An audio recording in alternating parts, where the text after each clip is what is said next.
Hello gamers, क्या हाल है मेरे भाई? कैसे हो आप? तो पबजी मोबाइल का बेटा वर्जन जो है एक्चुअली अपडेट 1.4 वाला वो अब अपने इनिशियल फेज में पहुंच चुका है। ये शानदार अपडेट 11 मई यानी कि 11 मई को रिलीज होने जा रहा है। ये तो अब आप जानते ही हो, मैं आपको पहले इसके बारे में अलग से डिटेल्स दे चुका हूँ। लेकिन अब देख लेते हैं कुछ ऐसे धांसू फीचर जो अभी तक के अपडेट्स के अंदर नहीं आए थे और अब ऐड हो गए हैं, और कुछ ऐसे फीचर जो ऐड हो गए थे वो क्या थे ये पता नहीं चल पा रहा था। अब उनका भी कुछ मेक ओवर हो चुका है। तो आओ मेरे भाई फटाक से देख लेते हैं क्या क्या नया है। सो गाइस, इरेंगल मैप में अपडेट 1.4 से एक न्यू व्हीकल कूप आरबी आने जा रहा है। ये तो हमें पता चल चुका है पहले ही, लेकिन ये नया व्हीकल हमें इस वक्त स्पॉन आइलैंड के ऊपर भी देखने को मिल रहा है। ये एक अमेजिंग अपडेट है जो अभी अभी पता चला है मुझे। तो जैसे ही इरेंगल मैप का मेरा मैच स्टार्ट हुआ और मैं स्पॉन आइलैंड में पहुंचा तो वहां पर मुझे दो कूप आरबी खड़ी मिली गाइस, यानी कि अब हम स्पॉन आइलैंड पर गाड़ियां चला सकते हैं पबजी मोबाइल में पहली बार। तो हो सकता है कि पबजी मोबाइल वाले कोई नया फीचर टेस्ट कर रहे हो, या फिर हो सकता है कि वो स्कूप आरबी कार को प्रमोट करना चाह रहे हो यहाँ पर। लेकिन यहाँ अचानक से स्पॉन आइलैंड के ऊपर एक गाड़ियां आ जाने का सीक्रेट सिर्फ इतना ही नहीं है मेरे भाई। इन गाड़ियों को लेकर हम एक्चुअली गेम में भी जा सकते हैं, यानी कि मैच में भी उतर सकते हैं। हम इन गाड़ियों को लेकर प्लेन में बैठ सकते हैं। वो कैसे आओ फटाक से दिखाता हूँ। सो एक्चुअली होगा ये कि जो प्लेयर स्पॉन आइलैंड के अंदर इन गाड़ियों के अंदर बैठ जाएंगे और जो भी ड्राइविंग सीट पे होगा ऑब्वियसली वो प्लेयर जैसे ही प्लेन से बाहर जंप करेगा तो वो ऑटोमेटिकली इस गाड़ी के साथ ही जंप करेगा मेरे भाई। वो नॉर्मली ग्लाइड नहीं करेगा बल्कि इस गाड़ी में बैठकर ग्लाइड करने वाला है। तो ये हुआ ना मेरे भाई एक और शानदार फीचर जो हमें इस बार अपडेट 1.4 में यूज करने के लिए मिलने जा रहा है पबजी मोबाइल में। तो मतलब स्पॉन आइलैंड पहुंचे और वहां पर अगर हमें कोई भी गाड़ी दिखती है तो फटाक से उसकी ड्राइविंग सीट पर बैठ जाना है। और एक बार हम उसकी ड्राइविंग सीट पर बैठ गए और प्लेन पाथ बन गया, प्लेन रूट बन गया, तो उसके बाद हम जब भी प्लेन से कूदेंगे उस गाड़ी को लेकर कूदेंगे। एंड जैसे नॉर्मली हमारा प्लेयर जिस स्पीड पर ग्लाइड करता है, हमारा कैरेक्टर जिस स्पीड से ग्लाइड करता है, ऑब्वियसली ये गाड़ी भी उसी स्पीड से ग्लाइड करने वाली है। और जैसे ही पैराशूट ओपन होता है ना तो एग्जैक्टली उसी मोमेंट पर ये गाड़ी गायब हो जाएगी।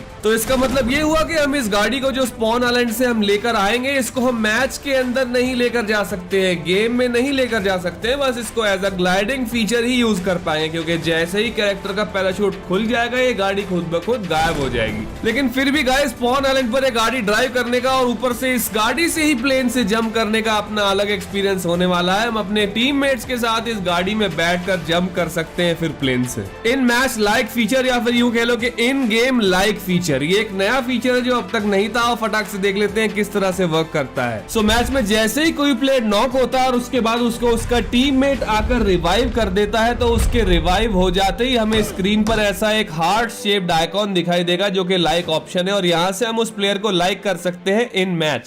सो पबजी मोबाइल में नॉर्मली होता ये था कि जब भी हम रैंडम प्लेयर्स के साथ खेलते थे तो अक्सर प्लेयर्स रिवाइव नहीं करते हैं अपने टीममेट्स को। सो हो सकता है इसीलिए पबजी मोबाइल ने नया इन मैच लाइक फीचर ऐड किया है। सो ऑब्वियसली अब जिन प्लेयर्स को भी लाइक्स चाहिए अपने टीममेट से, तो वो उनके नॉक होते ही फटाक से जाकर उन्हें रिवाइव करेंगे ताकि उनको एक एक्स्ट्रा लाइक मिल पाए, वो भी इन मैच यानी कि इन गेम। तो अब अपने टीममेट्स को अगर हम लाइक्स देना चाहते हैं तो हमें इसके लिए मैच के एंड होने तक का इंतजार करने की कोई जरूरत नहीं है। अब हम उन्हें इन गेम ही लाइक दे पाएंगे। यहाँ से जो हार्ट शेप्ड आइकॉन हमें दिखता है, इसे रिवाइव होते ही कैरेक्टर उसे लाइक दे सकता है अपने टीममेट को जो भी उसे रिवाइव करेगा। Also in match like system के अलावा एक और एड ऑन फीचर है, यानी कि एक और एड ऑन नोटिफिकेशन है जो हम पहले नोटिस नहीं कर पाए थे गाइस। जब भी कोई भी प्लेयर 3 किल्स कंप्लीट कर लेता है उसे 3 किल्स का स्पेशल आइकॉन दिखाई देता है, जो कि मैं आपको पहले ही बता चुका हूँ। लेकिन जो न्यू है वो ये है कि अगर हमें कोई भी प्लेयर मैच के अंदर, गेम के अंदर डैमेज पहुंचाता है या फिर नॉक करता है और तब हम उस प्लेयर को वापस जाकर नॉक कर देते हैं या फिर फिनिश कर देते हैं, तो हमें रिवेंज का आइकॉन दिखाई देता है अपनी स्क्रीन के ऊपर। एंड इससे अब प्लेयर्स को ये कंफर्म हो जाएगा कि जिस प्लेयर ने उन्हें डैमेज दिया था या फिर उन्हें नॉक किया था, ये वही प्लेयर है जिसको वो मार रहे हैं। वरना अक्सर कंफ्यूजन रहता था कि क्या ये वही प्लेयर है जिसने हमें नॉक या डैमेज दिया था। सो इस नोटिफिकेशन ऑप्शन से अभी कंफर्म हो जाएगा कि जब भी हमें स्क्रीन के ऊपर दिखता है रिवेंज आइकॉन आ जाएगा, तो उससे हमें पता चल ही जाएगा कि हमने ऑब्वियसली उसी प्लेयर को नॉक एंड फिनिश किया है जिस प्लेयर ने हमें डैमेज दिया था या फिर हमें नॉक किया था। तो मेरे भाई है ना ये अपने एनिमी प्लेयर से बदला लेने का एक ऑसम फीचर, जिससे हमें पता चल जाएगा कि हमने अपना बदला ले लिया है मैच के अंदर। Shoulder view feature update. तो मेरे भाई एक्चुअली जो शोल्डर व्यू अभी तक हमें दिख रहा था, जिस फीचर को हम शोल्डर व्यू कह रहे थे, वो एक्चुअली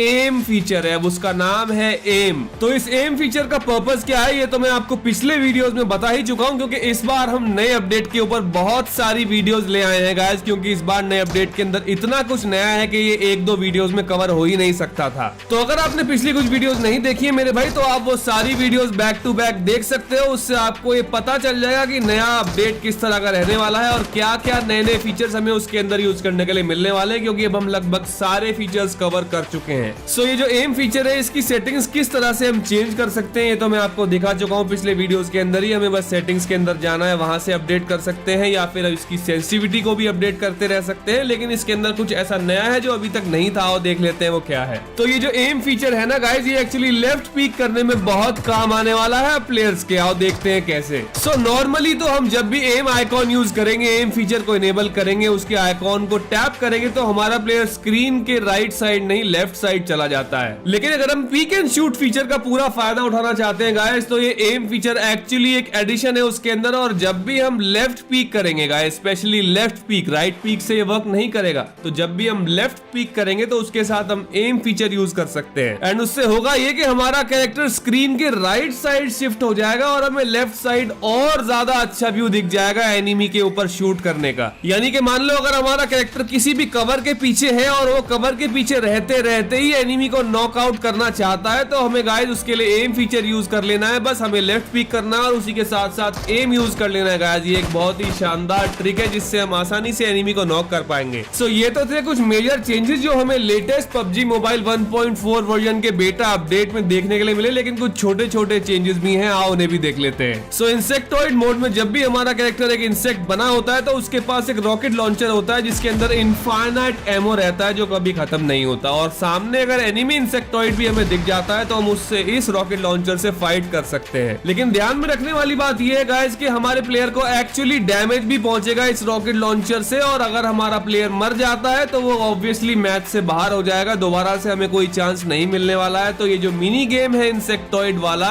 इसके अंदर हमारा डैमेज रियल गेम को इफेक्ट करेगा। यानी कि अगर हम इंसेक्टॉइड बनने के बाद दूसरे इंसेक्टॉइड से भी मारे जाते हैं तो सीधा बैक टू लॉबी हो जाएंगे। Changes in Godzilla modes, blue crystals, blast radius, मतलब ये जो ब्लू स्टोन्स हैं, ब्लू क्रिस्टल्स है जो हमें गॉडजिला मोड के अंदर यूज करने के लिए मिलने वाले हैं, इनका ब्लास्ट रेडियस थोड़ा सा और इंक्रीज कर दिया गया है गाइस। तो यानी कि अगर हम इसके रेडियस में आ जाते हैं, जो कि एक्चुअली काफी ज्यादा होने वाला है नॉर्मल नेट के रेडियस से, तो हमारे कैरेक्टर को भी कंटिन्यूअस डैमेज पहुंचेगा। इसलिए जहां भी हम इस नेट को थ्रो कर रहे हैं, यानी कि ब्लू क्रिस्टल, इस ब्लू स्टोन को थ्रो कर रहे हैं, तो हमें एक्चुअली उससे काफी हद तक दूर रहना पड़ेगा अगर हम खुद को डैमेज नहीं पहुंचाना चाहते हैं। एंड यही थे वो कुछ चेंजेस जो कि नए बेटा वर्जन में हमें देखने के लिए मिले। तो अब 11 मई को होने वाला एक्चुअल वर्जन रिलीज, जो कि ऑफिशियल वर्जन होगा। उसके अंदर क्या क्या फीचर्स ऑफिशियली लॉन्च होने जा रहे हैं, ये PUBG मोबाइल वाले कंफर्म कर देंगे और मैं आपको तब ये बताने वाला हूँ। तो ठीक है, फिर मिलते हैं नए वीडियो में। Good bye gamers and love you all.